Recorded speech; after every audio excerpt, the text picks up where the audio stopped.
ગણપત મહારાજ કહે છે કે આદિ અનાદિથી સર્વ સંતો આ વેદ માર્ગે ચાલ્યા છે અને એ જ માર્ગે સર્વ સંતો પાર પહોંચ્યા છે। હે મન તું નિગમ પંથ નિર્ધાર। જે વેદ માર્ગ છે એ સત્ય માર્ગ છે, જેમાં કોઈ પણ પ્રકારની જે ધારામાં અસત્યની છાંય નથી ઢળતી, એ વેદ ધારા છે। આપણા જે 4 વેદ છે એની એવી માન્યતા છે, પણ એ વેદને કોઈ રચ્યા નથી, આપોઆપ પ્રગટ થયેલા છે, જેને અપુરુષેય કહેવાય છે, જેનો લખનાર કોઈ પુરુષ નથી।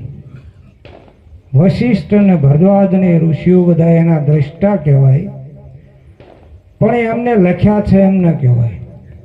ખરેખર સાચી વાત છે। જે વેદ ધારા છે કોઈની કીધેલી નહીં, શીખેલી નહીં, સાંભળેલી નહીં। વેદ અર્થ જ શબ્દ સૂચક છે। વેદ એટલે જાણવું। જેણે નિજ આત્મ સ્વરૂપને જાણ્યું છે એના ઘટમાંથી જે આ શબ્દ નીકળે છે એ વેદ વાક્ય છે। પછી એ સંત ભલે અભણ હોય, પણ સ્વ અનુભવના શબ્દો એ વેદ વાક્ય છે। રામકૃષ્ણ પરમહંસને કોઈએ પૂછ્યું તું તમે વેદને વાંચ્યા છે, જાણો છો? રામકૃષ્ણ કે મેં વેદને જોયા નથી। જે 4 પુસ્તકો છે એ મેં જોયા નથી, પણ હું બોલું છું ને એ વેદ થઈ જાય છે। એમ મહાપુરુષના અનુભવના જે શબ્દો છે એ વેદ વાક્ય છે। કોઈના કીધેલા નહીં, શીખેલા નહીં, સાંભળેલા નહીં, સ્વ અનુભવથી પ્રગટતી ધારા। એ વચને જે હાલે, એ માર્ગે જે હાલે, એ સાધક સહજમાં પાર પહોંચી જાય છે। હે મન તું નિગમ પંથ નિર્ધાર। ગમ નામ દેહ, અગમ નામ આત્મા, નિગમ નામ સદગુરુ સ્વરૂપમાંથી અવિરત આ વેદ ધારા વહ્યા જ કરે છે। જે ધારા કોઈ દી તૂટતી નથી। પૃથ્વી કોણ જાણે કેદી રસાણી છે। તેદુનો હિમાલય ઓગળી ઓગળીને ગંગાજી હાલી જ જાય છે ને। ગમે એટલા દુષ્કાળ પડે તો એ પ્રવાહ કોઈ દી તૂટતો નથી। એ પ્રવાહ કોઈ દી તૂટતો નથી તો હિમાલયની શિખા પણ કોઈ દી ઘટતી નથી। એ તો જ્યાંથી જેમ તેમનો તેમ। એમ સદગુરુ સ્વરૂપમાંથી અવિરત વેદ ધારા વહ્યા જ કરે છે। એ વચને જે હાલે, એ માર્ગે જે હાલે, એ સાધક વિના વિલંબે સહજમાં પાર પહોંચી જાય છે। માટે આપણે ગ્રહસ્થી લોકોએ જે પ્રવૃત્તિમાં છીએ, ગ્રહસ્થાશ્રમના કાર્યો સાચવીને જો આ મહાપદને પામી જવું હોય તો બીજી બધી ગડમથલમાં પડવા કરતા આ એક જ નિર્ણય કરી લ્યો, સદગુરુ સંતના શરણે પહોંચી અને એ સમજણ સમજી લ્યો। ગણપત મહારાજ કહે છે કે પ્રથમ જ્ઞાન ગુરુથી જાણી, કરો વિવેક વિચાર। ઈશ્વરને ગોતવા જવા પહેલા ઈશ્વર કેને કેવો ઈ સમજો। હમણાં ગોતવાની માથાકૂટ રવા દો, કારણ કે જે વસ્તુને આપણે પ્રાપ્ત કરી હોય એનું પ્રથમ પારખ તો બનવું જોઈએ ને। કાંઈ ખબર નથી ને કાંઈ જાણતા નથી ને પરબારો હાથમાં ધંધો લઈને બેસી જાય તો ખોટે જ ખાવાની, બીજું કાંઈ। તો ઈશ્વરને ગોતવા જવા પહેલા ઈશ્વર કેને કેવો એ કોઈ મહાપુરુષના શરણે જઈને પહેલા ઈ જાણો। કારણ કે પરમાત્માને આચાર્યોએ, ગુરુજનોએ, વિદ્વાનોએ અનંત નામે અનંત રૂપે એને ચિતરી નાખવામાં આવ્યો। એમાં જીવ એવો ગડમથલમાં પડી ગયો છે કે શાંતિ મેળવવાને બદલે ધર્મથી ઝઘડાઓ ઊભા થાય છે ને। જે ધર્મથી શાંતિ મળવી જોઈએ, વિખવાદ મટવો જોઈએ, એ સ્વરૂપને સમજ્યા વિના મરી મટવાના ધર્મ ઝઘડાઓ ઊભા થાય છે। એ સ્વરૂપને જાણ્યા વિના, જેમ 3 મુસાફરો મુસાફરી કરતા હતા, એમાં ગુજરાતી, બંગાળી અને કાઠિયાવાડી ત્રણેય વાતો એ વળ્યા। એમાં કાઠિયાવાડી કે અમારે હગાવાલા આવે ને તો વાલામાં વાલું જમણવાર ખાંડ, ચોખા ને ઘી। તો ગુજરાતી કે તમે ચોખાના વખાણ કરો છો પણ ખાણું ભાત જેવું એ કંઈ નહીં। અમે ગમે એટલી વાનગી બનાવી પણ અમારે ભાત તો જોઈને જોઈ. એટલે બંગાળી કે તમે બે જણા ક્યારની વાતો કરો છો, હું સાંભળું છું. તમે ભાત ને ચોખાની વાત કરો છો ને કે હા, કે ચાવલ ન ખાધા હોય તો આમાંથી બધું નકામું છે. એમાં ચોથા મુસાફર ભાઈ બાસકું ભર્યું હતું, એને મુઠ્ઠી ભરીને મૂકી તો ઓલો કે જો હું આને જ ભાત કહું છું, ઓલો કે હું આને જ ચોખા કહું છું, ઓલો કે હું આને જ ચાવલ કહું છું. ચાવલ ચોખા ને ભાત, પણ તેણીની માં તો ડાંગર કમો જ ને. પણ ફોતરું નીકળી જાય ત્યાં સોખે સોખો દેખાય. એટલે એ ફોતરા કાઢવા સારું થઈ અને સંતોએ આવા સત્ય જ્ઞાનના હાંભેલા માંડ્યા છે. એમાં જે ઘાયે ચડી ગયા ને એના ફોતરા નીકળી ગયા અને સટકી ગયા, એ રહી ગયા. એને કાયમ માટે ઈશ્વર વિશે વાદ રહી ગયો ને રહી ગયો. એ સ્વરૂપથી અજ્ઞાન રહી ગયા. તો ઈશ્વર કેને કહેવો, એને અનંત રૂપે ચિતરી નાખવામાં આવ્યો છે. નરસિંહ મહેતા કે રૂપ અનંત બુદ્ધિ ના શકે કળી, બહુ પંથે ચડીને જીવ ગયો છે ભૂલી, પણ ભલામણા જળ ચેતનમાં એક રસ રૂપે રમી રહ્યો, પકડી લેન સજીવન મૂળી. ભગવાનને અનંત નામે અનંત રૂપે ગાવામાં ચિતરી નાખવામાં આવ્યો. એમાં એવો વાદ વિવાદ ઊભો થઈ ગયો. કોઈ કે કૃષ્ણ કળા ભરપૂર, કૃષ્ણ જેવો કોઈ અવતાર નહીં, તો કોઈ કે રામ જેવો મર્યાદી પુરુષોત્તમ કોઈ અવતાર નહીં. હમણાં એક ભાઈને વાત કરતા સાંભળ્યા, રામને કોઈએ પૂછ્યું કે તમારા ધનુષમાં વાંક છે, તો રામે એમ કીધું ભલે મારા ધનુષમાં વાંક રહ્યો પણ મારામાં જ નથી. તો બીજો કે જો કૃષ્ણની બંસરી સીધી પણ એમાં ફાંડા, એનું જીવન ફાંડાળું, એનું કહેવાનું. તો જરૂર પડી અહીંયા એને એવું કરી નાખ્યું. તો ઘણા આવી કલ્પનાઓ કરતા હોય છે. કોઈ કે રામા અવતાર સર્વોપરી, કોઈ કે કૃષ્ણ અવતાર સર્વોપરી, તો કોઈ કે તમે રામ કૃષ્ણના જ વખાણ કરો છો, પણ ગણપતિ જેવો કોઈ દેવ, મરણમાં ઈ ને પરણમાં ઈ. તો ત્રીજો કે અત્યારે બધાય કરતા હનુમાન વધી ગયો, જો શેરીએ બેહી ગયો. તમે રામ કયો તોય ભલે, કૃષ્ણ કયો તોય ભલે, હરિ કયો તોય ભલે, નારાયણ કયો તોય ભલે, અલ્લાહ કયો તોય ભલે, ગોળ કયો તોય ભલે, જરથુસ્ત કયો તોય ભલે, ગણપતિ કયો તોય ભલે, હનુમાનજી કયો તોય ભલે, સુરોપુરો કયો તોય ભલે, મેલીમાં કયો તોય ભલે. ગીતાજીમાં સોખું ભગવાન કૃષ્ણે અર્જુનને કીધું છે કે અર્જુન, દેવ રૂપે ભજો તો દેવ રૂપે હું છું, ઈશ્વર રૂપે ભજો તો ઈશ્વર રૂપે હું છું, દેવી રૂપે ભજો તો દેવી રૂપે હું છું, જેવા રૂપે ભજો એવા રૂપે હું છું. અને છેલ્લે એમ કહી દીધું ભૂત રૂપે ભજો તો ભૂત રૂપે ભલામણા હું જ છું. મારા સિવાય જગતમાં કાંઈ નથી. પણ અનંત રૂપથી કલ્પના કરવામાં આવી, એમાં એવો ડખો ઊભો થઈ ગયો. એ સ્વરૂપને જથારાત સમજાવતા અનુભવી મહાપુરુષો કહે છે કે જો એને ખરા સ્વરૂપે ઓળખી લેવો હોય તો બ્રહ્માનંદ કે કોઈ શેષ ગણેશ મહેશ રટે, कोई पूजत पीर पैगंबर को, मैं तो सब पंथ ग्रंथ छोड़ा करके एक ईश्वर में मन जोड़ दिया. सेवा ईश्वर में, ईश्वर शब्द अर्थ सूचक है. तमे राम क्यों तो आपड़ा में हाले ईश्वर, कृष्ण क्यों तो ईश्वर, माताजी क्यों तो ईश्वर, गणपति क्यों तो ईश्वर, न हनुमानजी क्यों तो ईश्वर. टूकाणમાં કહીએ તો આપણા આત્માથી અન્ય કોઈ ઈશ્વર જુદો નથી નથી અને નથી. આ જ્ઞાન પહેલા જાણો તો ઈશ્વરને ગોતવા માટેની તમામ બાયર ભટકારની જે રખડપાટ છે ને એ બધોય મટી જશે. તો ઈશ્વર કેને કહેવો, એ મહાપુરુષોની વાણી દ્વારા અને શાસ્ત્ર પુરાણોના કથનો દ્વારા, નકરા ભજનના મહાત્મા કે એવું નથી. આપણા શાસ્ત્રકારો પણ કહે છે. આ શ્રાવણ મહિનામાં બ્રાહ્મણો રોજ ભગવાન શંકરના મંદિરે જઈ અને સ્તુતિ બોલતા હોય. બોલીને શું કહે છે? આત્મા ત્વમ ગિરજામતી સચરાહ પ્રાણાહ શરીરમ ગ્રહમ પૂજાતે વિશ્વ ભોગ રસના નિંદ્રા સમાધિ સ્થિતિ સંસારો પ્રદ્યો પદક્ષણ વિધિ સ્તોત્રાણી સર્વગીરો યત્પી કર્મ કરો દખિલં સંભોત વારાઘનમ. આવું મંદિરે જઈને બોલે. પણ આ બોલીને શું કીધું? આત્મા ત્વમ, હે ભગવાન શંકર, મારો આત્મા ઈ તમે છો. આત્મા ત્વમ ગિરજામતી, મારી મતી એ પાર્વતીજી છે. મારા જે બે પ્રાણ છે એ કાર્તક સ્વામી અને ગણપતિ છે. પ્રાણાહ શરીરમ ગ્રહમ, મારું શરીર હે ભગવાન તમારે રહેવાનું મંદિર છે. ભગવાનને રહેવાનું મંદિર નકરું ઈટું પાણા ગારાનું ના હોય.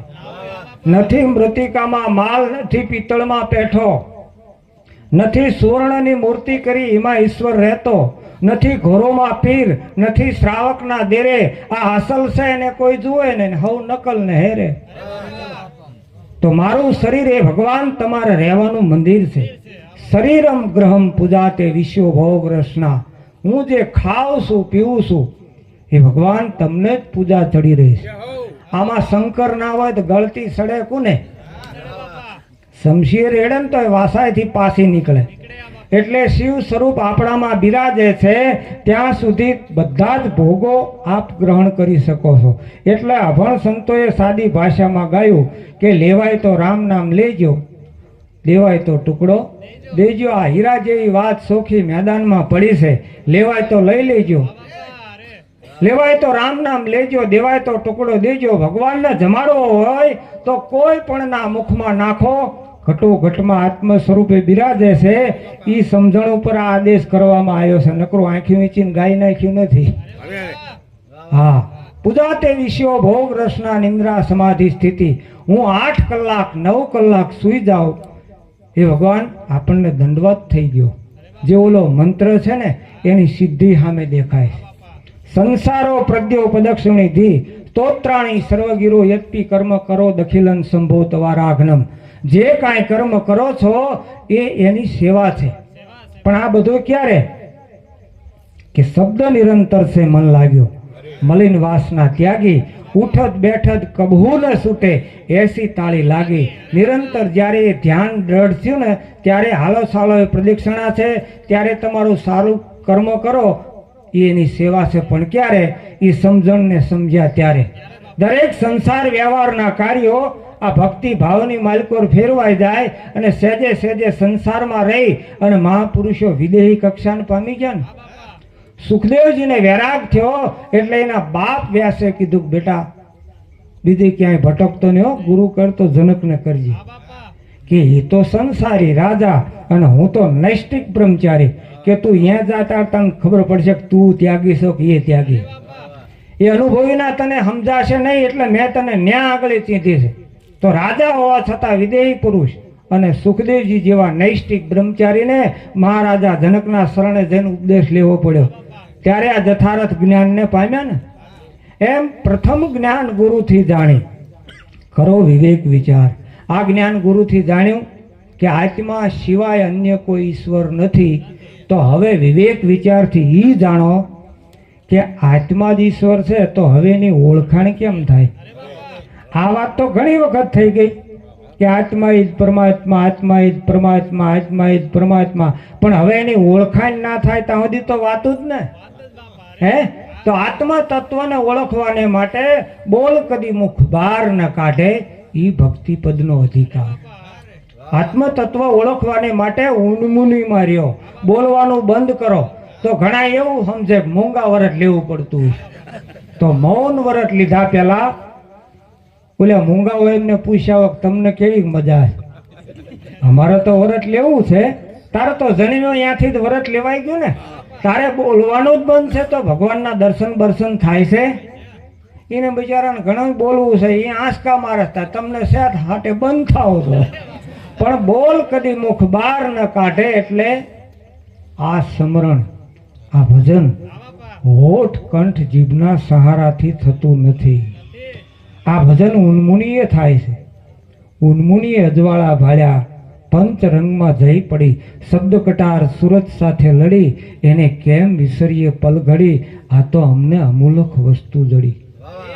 હોઠ કંઠ જીભના સહારા વિના સ્મરણ કરીએ જેને ઉન્મુની મુદ્રા કહેવાય છે.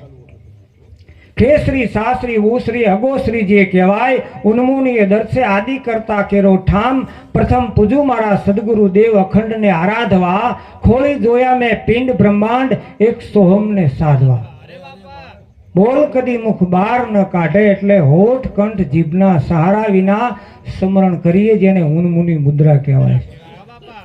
એટલે સમજ્યા વિના ક્યાંક ઇન્દ્રિયો સાધન રૂપ છે એને ક્યાંક બગાડી નાખતા નહીં. ઘણા એમ કે આપણી આંખે કુદ્રષ્ટિ થાય છે, તો ભક્ત કવિ સુરદાસ થઈ ગયા, એને એક વખત કુદ્રષ્ટિ થઈ હતી તો એને ધગધગતા હરૈયા કરીને આંખીમાં અડાડી દીધા હતી તો કુદ્રષ્ટિ થઈને, તો હાલો ને આપણે કુદ્રષ્ટિ થાય છે તો આપણે એવું કંઈક કરીએ. એટલે પેલા વિચારજો, ઓલ્યા સુરદાસ હોય એમને પૂછ્યા, તમને કુદ્રષ્ટિ થતી નથી ને?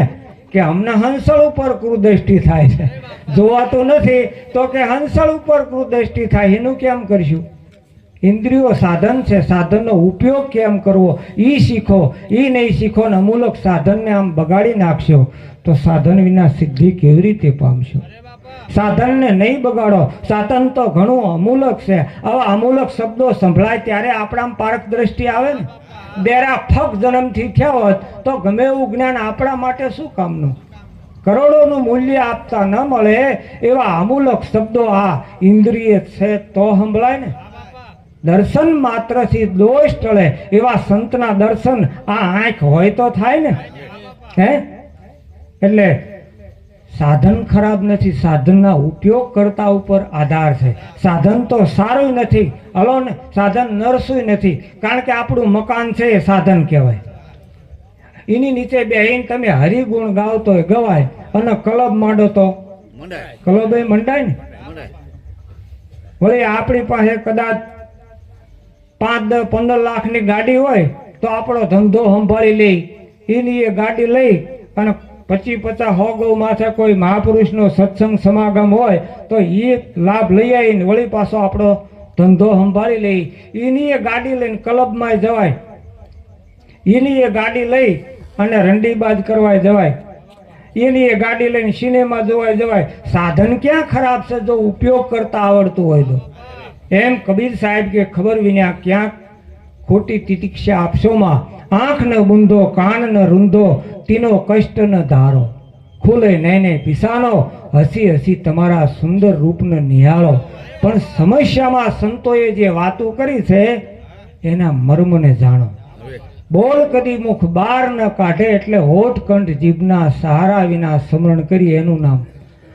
આ સમજણને જે સમજ્યા એ ઓતપ્રોત રહીને કેવી રીતે આ પદને પામી ગયા છે એનું દ્રષ્ટાંત આપતા કહે છે કે નટ જેમ પટની ઓથે રહીને સુરત ઝાલે સાર. નટ જેમ પડદા આદો રહીને પૂતળાને નચાવે છે, પણ કેવી રીતે નચાવે છે કોઈને જોવામાં ના આવે, પૂતળા નાચે દેખાય. એમ સંસારમાં રહીને કેવી રીતે મહાપુરુષો ખેલ ખેલી જાય છે કોઈને કળવામાં ના આવે. અરે તમે આ ઉગારામ કરો છો, હમણાં જોડા હાંકતા હતા ને ઘડીકમાં સંત થઈ ગયા. જોનારા તો જોવામાં રહી ગયા ને મહાપુરુષો ખેલ ખેલી જગતમાં વિજય ઘંટ વગાડી ગયા ને. હે દરેક સંસારના કાર્યો કર્યા, મજૂરી કરી, છતાં કેવી રીતે આ પદને પામી જાય છે કોઈને કળવામાં ના આવે એવી આ ગુપ્ત બાબત છે. આ ગુપ્ત રસનો ખેલ છે અટપટો, આંટી મેલે એને સમજાય. તો નદી નિર્મા કરે નિંદ્રા ઊંઘે મીન અપાર. મોટી મોટી નદીઓમાં તાજા નીર એટલે પાણી કાયમ વહતા હોય છે, એમાં માછલાઓ વિહાર કરતા કરતા ફરતા ફરતા એમાં ઊંઘ કરી લે. તો ચાલુ પ્રવાહ છે, નાના નાના બાળકોને તાણી જાય એટલો પ્રવાહ ચાલ્યો જતો હોય, એમાં આ માછલાઓ ઊંઘ કરી લે તો 5 કિલોમીટર 6 કિલોમીટર એ પ્રવાહ ભેળું ઢસડાઈને વીવ ના જાય. હે પણ ઊંઘ કરે તોય તણાતું નથી. એમ સંસાર પ્રવાહની અંદર મહાપુરુષો યથાવત કાર્યો કરવા છતાં એમાં તણાઈ જતા નથી. અને યોગીઓ કરતા પણ મહાન પદને પામી ધર્મ ધ્વજ જગતમાં ફરકાવી દે છે. મેળવી લે ને એક તાર કે લોભીનું ધ્યાન જેમ દાટેલા ધનમાં રહે છે, તાજી વિયાયેલ ગાયનું ધ્યાન એના વાસરડામાં રહે છે.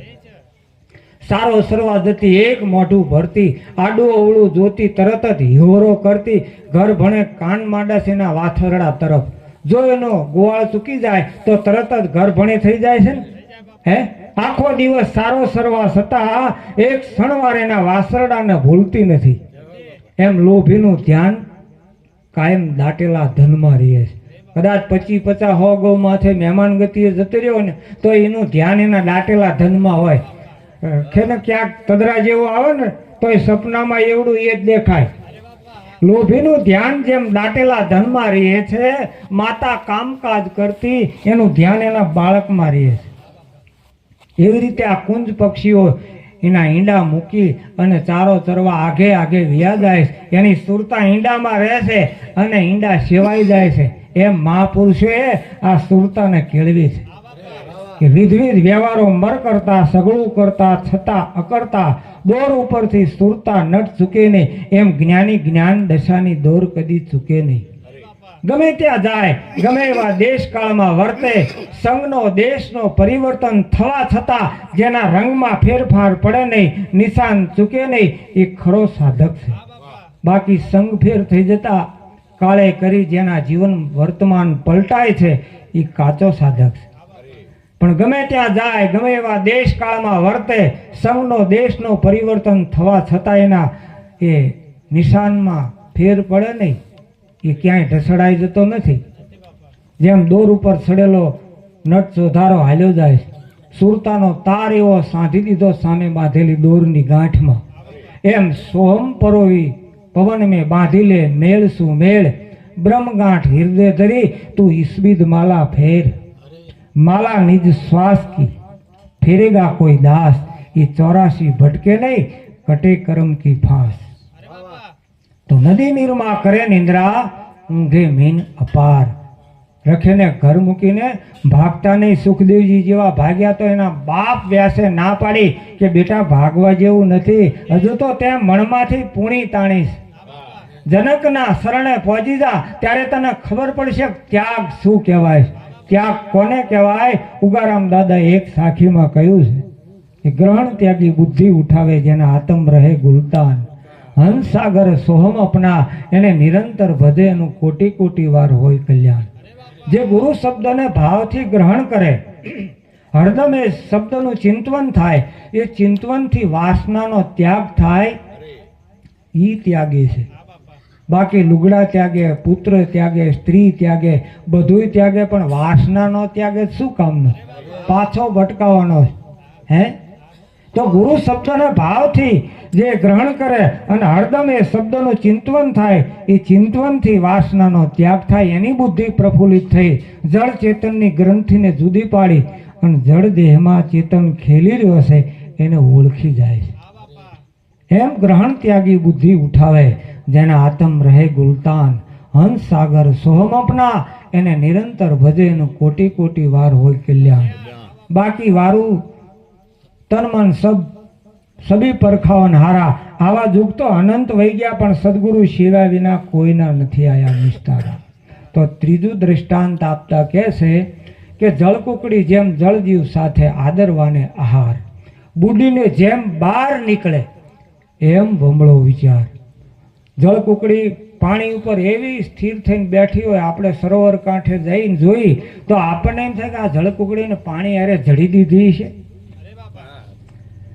પાણીમાં આમ લહેર ઉઠતી હોય ને તો લહેરની સાથે આમ આમ થતી હોય, આપણને એમ થાય જુઓ તો ખરા હે. પણ પોતાનો આહાર જીવડું જોવે તરત જ ડૂબકી મારી એ આહાર લઈને પાછી સ્થિર થઈને પાણી ઉપર બેસી જાય છે ને. એમ સંસાર સરોવરમાં નિજ ઘટમાં મહાપુરુષો દિલ દરિયામાં ડૂબકી દઈ અને લહેર લૂંટી જાય છે ને આનંદ કરી જાય છે હે. જળ કુકડી જળજીવ સાથે આદરવાને આહાર, બુડીને જેમ બહાર નીકળે એમ ભમળો વિચાર. એવી સંતોની સ્થિતિ છે. પણ આ બધી વાતો કેને સમજાય, કેને મનાય? કેવળ સદગુરુ કૃપાએ જેને જ્ઞાનની ઝાંખી થઈ છે ને એને આ વાતો મનાય છે, એને ધ્યાનમાં આવે. બાકી જ્ઞાનીની ગત કોઈ જ્ઞાની જાણે, સમજણ કેરો સાર. ગણપત ગુરુગમ પૂરા પામે, પછી કોણ નર ને કોણ નાર. જ્ઞાનીની ગત કોઈ જ્ઞાની જાણે, અનુભવીની વાતો કોઈ અનુભવી જાણે. જેને સાર સ્વરૂપી સદગુરુ મળ્યા છે એને વાત સમજાય છે, એને આનંદ આવે છે અને એને આ સમ્રાટ જ્ઞાન પરમારસ જ કર્યો છે મહાપુરુષે. અને એ જ્ઞાનને પ્રાપ્ત કરીને સર્વ કોઈ સુખી જ બને છે ને હે. આ મહાપુરુષોનો પરમારથ કઈ જેમ તેમ નથી. જગતની અંદર મોટામાં મોટો પરમારથ કોઈ હોય તો મહાપુરુષોનો છે. સંત બડે પરમારથી શીતલ વાકો અંગ તપસ બુઝાવે હોરણ કી દે દે અપનો રંગ. બળ્યો જળ્યો કોઈ આત્મા સંતના ચરણે જાય તો જ્ઞાન કેરી લહેરમાં તરત ટાઢો થાય. હે એમ